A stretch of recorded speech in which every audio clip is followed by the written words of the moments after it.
Hello and welcome to the Sands of Time review channel. It is your host Sammy Thunder, back at it once again with another one of my watch reviews, and it is an owner's perspective or an owner's review of my Grand Seiko SBGH001. Now you can probably tell just by looking at the dial of this watch, this is a old school Grand Seiko, so pre-2017 Grand Seiko. And what you notice in a pre-2017 Grand Seiko is that it's double logo or double signed is how we like to term it. Anything after 2017 is single logo, so single branded Grand Seiko. You can imagine why they do so, because they're going up market and they don't want to be synonymous to the Seiko brand. This watch here it's an extremely beautiful watch. It is the SBGH001, which features a automatic mechanical movement that features the high beat, the 9S85 mechanical movement.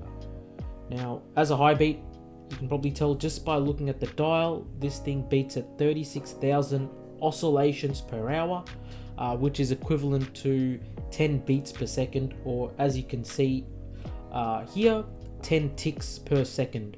So it's an extremely faster beat rate compared to your standard mechanical movements that can beat at 8 ticks per second or 6 ticks per second, or even a bit slower. This is an extremely high beat movement. I'm aware that Frederic Constant have recently done a extremely high beat movement. I think it ticks at around 80 beats per second, but not sure on that. So that thing would look, that second hand would be extremely smooth, very close to what you'd see on the spring drive. Now, this is the SBGH001. It has a post 2017 reference name as SBGH201. So in essence, they are pretty much the same thing, but this is single logo, a double logoed, sorry, and the SBGH201 is double logoed. In my opinion, I do like the aesthetics of the the double logo much better. The reason being is because you can tell just by looking at the dial, the text on the double logo is, I think they put much more effort. So you can see the Grand Seiko text printed on the dial, and then the automatic and high beat. There's two different fonts used there, with the automatic and high beat, and the high beat written in blue. And what I've noticed is with the double logoed is that the font is much more, let's say, unique and less boring, whereas on the post 2017 logo you notice that the font is very it's like a very generic font that you'd find on Word, Microsoft Office Word. They've used the Times New Roman font to state this is an automatic high beat movement. Nonetheless, the watch in case, bracelet, even in dial, indice and handset is pretty much virtually the same thing. Now, this features the 61 GS case. A little bit of history to this watch is that it, in 1968, Grand Seiko released the first Japanese high beat movement, and they dubbed it as the 61 GS, and it was in this case itself. And you can probably tell just by looking at it, it's very reminiscent to what you'd find on the vintage watches or the old 61 GS cases. It's very similar in looks to, let's say, a 44 GS, but the 44 GS has multiple facets and an extremely unique case, where, let's say, the 61 GS is much more unique with its lug design and side case profile. Now, to go through the case finishing itself, you have the lugs, which are just Zaratsu polished, and also the bezel, which is Zaratsu polished. You can tell that, the lugs, you have a portion of brushed finishing that transitions into a portion of Zaratsu polishing with the 61 GS. There's no cutout or no facet there, for this entire lug portion. It's just one optically smooth surface. As I turn around and show you, there's no no facet to showcase that. It's just one optically smooth Zaratsu polish. So you can imagine the difficulty in trying to achieve the evenness in polishing there with the Zalax machines. The case itself is extremely simple, but what I appreciate about the case is it's very turned down. It's like almost like a banana shape if you look at it from the side case profile. You have a center portion where it's just a clean linear brushing, which is nice. So you have a linear brushing, and then on the top it's all Zaratsu polished. It's like a sleek sports car almost, but what I love about this watch, it gives such a rounded effect. It just slopes down on the wrist the way this case is designed, and probably where the interest lies in the 61GS case. The 61GS case actually, it started to become popular when they released the Grand Seiko Whirlpool. It was within this case they released it in, which is cool to note. So for a Grand Seiko, compared to other Grand Seikos, let's say with what I have is the SBGM221, the actual indices are very, let's say, different. You have the more, burrito style indices on the left hand side with the SBGM221, but with the SBGH001 you have that very long, sleek, indices that are fully polished. So they're fully polished indices, and obviously they do sparkle in the light as well, but very thin, sleek. So it has its own kind of DNA. Even though owning multiple Grand Seiko, this has its own uniqueness to it. And what I like about the watch dial is that it features a silvery white dial. So if you were to go outside, the dial on this watch would be an opaline white, like a very nice snowflakey white dial.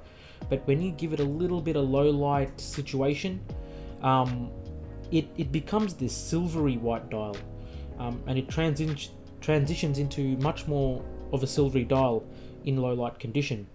So it's a very dynamic dial, and something I appreciate a lot with Grand Seiko's sunburst dials, like the champagne dial, the midnight blue dial especially, and also this dial here. So there is a lot of work put into the dial because they've thought about how this watch will look in many different scenarios. For example, with the SBGH001, which is a 44GS midnight blue dial spring drive movement watch, that has three kinds of colors, I'd say, to its dial. In normal lighting, it appears like a blackish dark blue color. In a little bit of more lighting, it's like a vivid blue, like a vivid inky blue, a little toned down from the Vacheron Constantine Overseas blue, but it has this unique blue to it. But if you go outside, it's a purple dial. It's a purple sunray finish dial, which is just incredible. And the same kind of effect applies to this watch here. So let's say in indoor lighting, it appears like a sunbursty silver dial with a little bit of light. It starts to transition into white opaline, like a very, you wouldn't even notice there are, this has a sunray finish on the dial. So it's something I appreciate about the watch. This watch here, it's an extremely good alternative to, let's say, the Grand Seiko Snowflake that features the spring drive movement. I'd say this is a good alternative as a, as a high beat mechanical version. And I say this because it features the thermally blued seconds hand, which just glides at 10 ticks per second. It's extremely beautiful and vivid. In the right lighting condition, it's just a nice vivid blue. It's what I really like about this watch. The gliding of the thermally blued second hand is just incredible. Apart from that, it's an extremely simple, understated Grand Seiko, but it has good wrist presence. I say this because I was actually watching a Grand Seiko documentary, and the chief designer was wearing this watch, and it has just as much wrist presence as, let's say, the 44 GS Mount Iwate high beat movement watch, because that's what I mistook this watch for. I thought he was wearing the Mount Iwate until I saw it, close up, and it was exactly this watch. So it has a nice wrist presence to it, and I think it's a great alternative to, let's say, the Rolex Datejust, because it has a similar, let's say, feel to it and purpose to what that watch is, and it's just a much more affordable alternative, but also it has artisanal craftsmanship to it compared to the Rolex, which doesn't. What I do like about the Rolex, however, is the bracelet and clasp system, which this watch kind of lacks in. The bracelet on this watch, the quality is good. It is a nice bracelet in the sense of quality and finishing. It's nice, but I actually have seen, let's say, Seiko bracelets on the SJE. I think it's the SJE073 Baby Snowflake Presage. That had an extremely nice titanium stainless steel bracelet. And also, even the Saxo 55, the Baby Snowflake in titanium, I thought that bracelet was pretty nice as well. But nonetheless, the bracelet quality is really good, and you can see the center polished portion of the mid links are, not sure if that's Zaratsu polishing, but they do use a special polishing technique for the mid links. The clasp, I'd say, is functional clasp. The quality is there. Like, if you look at the clasp system, or the clasp itself, the quality is there. The level, the facets, you have a brushed inner portion and the kind of like an embossed Grand Seiko logo, GS logo there. It's good, and it's very, let's say, small. It's minimal. It's let's say it's good on a smaller wrist because, it's a smaller clasp altogether. But what this watch lacks in is the use of a push button, quick adjustment system that probably should be expected at the price point. And a lot of Grand Seiko owners eventually just put their watches on straps because, it becomes a little bit more comfortable because you have that quick adjust system. For example, I use my quick adjust system on the Doxa Sub 300T because I have the ability to do so, and I use it quite a lot because that functionality is there. So I think having a quick adjust system would be a good step for Grand Seiko, to offer more bang for buck with their watches. But nonetheless, it's not impossible to get a good fit because you have a half link here and a half link here. So you should be able to remove those and find a good link. But let's say during the summer period where your wrists may, expand and contract a bit, you probably do prefer on-the-fly micro adjustment, which unfortunately this watch does lack. But the greatest thing about watches like these, like the 44 GS case and even this 61 GS case, or actually even any Grand Seiko case, they look phenomenal on straps anyway. So when you do put this on a strap, what you notice is that it accentuates the lugs, and it looks extremely beautiful, the watch, on the wrist. So a Grand Seiko looks like it belongs on the straps. But, nonetheless, the bracelet is nice. It features 100 meters of water resistance with a screw down crown. The winding of this movement is buttery smooth. So compared to winding of let's say a spring drive, which is extremely noisy, like you're winding up a toy car, the high beat is buttery smooth. It is a joy to wind up. Some of the basic specifications out of the way is that this has a 40.2 mils in case diameter. It features a lug to lug of 47.6 mils, and a thickness of 13 mils. So even though the thickness, it may be a little bit on the thicker side because of this case profile of the 61 GS, it really doesn't feel thick. It feels extremely thin because the watch itself just conforms to the wrist. It's like a modern I don't know how to describe it, like a modern sports car feel. It's just sleek, you know. It's beautiful. One thing I like about Grand Seiko watches is that you have the dial itself, but on the side or with the inner bezel, you have a portion, the outer bezel part of it. So inside the dial and the outer ring, that is actually extremely high polish, and it just reflects everything back, which is nice. It's just like a high polished metal ring, which is, a detail I appreciate.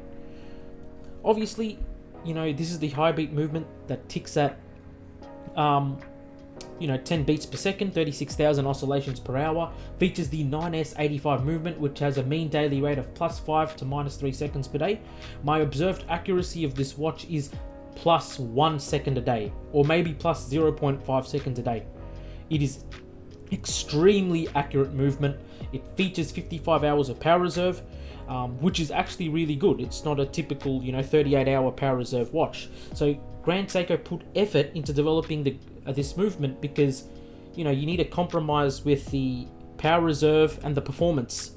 So obviously at 10 ticks per second, you have much higher performance that you need to meet. So they were able to utilize modern day technology such as MEMS technology to develop certain parts of this watch that will allow for the longevity of the moving parts within this movement.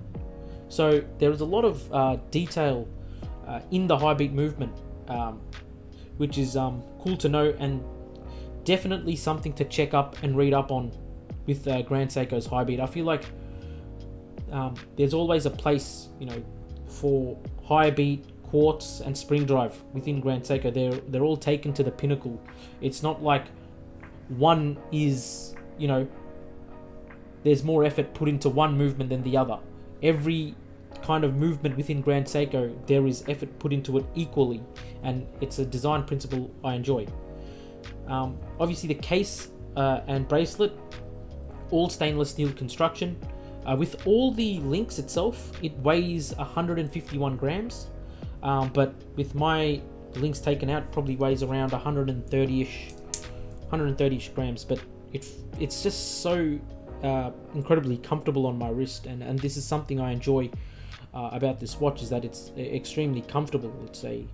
It fits so well on the wrist perfectly, and I do appreciate it. I do appreciate wearing the 61 GS. This watch itself, I've been thinking of moving it along, so trying to sell this watch, but the more I look at it and the more I wear it, the more I can't, because in Australia itself, I think Grand Seiko is very, let's say, an underrated brand. People appreciate Grand Seiko, but at the end of the day, they want their money put into maybe Rolex or Omega, and people do put money into Grand Seiko, but it would be into more of the hyper models. Let's say the Snowflake, the Winter, or the Shunbon, Spring, etc. On those models. So models like these actually come by at such an affordable price, and especially with the upmarket, certain authorized dealers lost their credibility to sell Grand Seiko, and because they need to get rid of their stock, and watches like these kind of come at a bargain. So I was lucky enough to snag this at a bargain price, but even if I do want to move this along, it's it is quite difficult. It is the value, how do I say, it's people still do not value the brand Grand Seiko. The money would rather be better spent into other brands, even though this watch features excellent performance with the high beat movement, the precision, excellent finishing with the use of Zaratsu polishing, a heritage case with the 61 GS, artisanal craftsmanship, with the entire case and dial set. It really is a beautiful watch, but undervalued at this moment of time. So I guess it's probably better to just wait for Grand Seiko to correct itself with the upmarket, and watches like these will soon be a rarity, because it's the pre-2017 model. It's already a collector's item, So in my opinion, it's probably better for me to, let's say, hold on to this watch instead of sell it, due to the fact that it is, it's a collector's item. And where else are you going to find an entry point into high beat? A Grand Seiko. I struggle to kind of think of an entry point for high beat Grand Seiko, and I'm literally just looking at this model here. It's extremely beautiful. But that's kind of my, let's say, an owner's review of this Grand Seiko SBGH001. Let me know what you guys think of this watch in general, and what do you think of the high beat movement, and the 61 GS case, which I think is very underrated. I once went to my Seiko boutique and I asked them about the post 2017 version of this, and for some reason they didn't put it on display, the SBGH201, which features this unique this unique case shape, which was a little bit saddening that they didn't do that.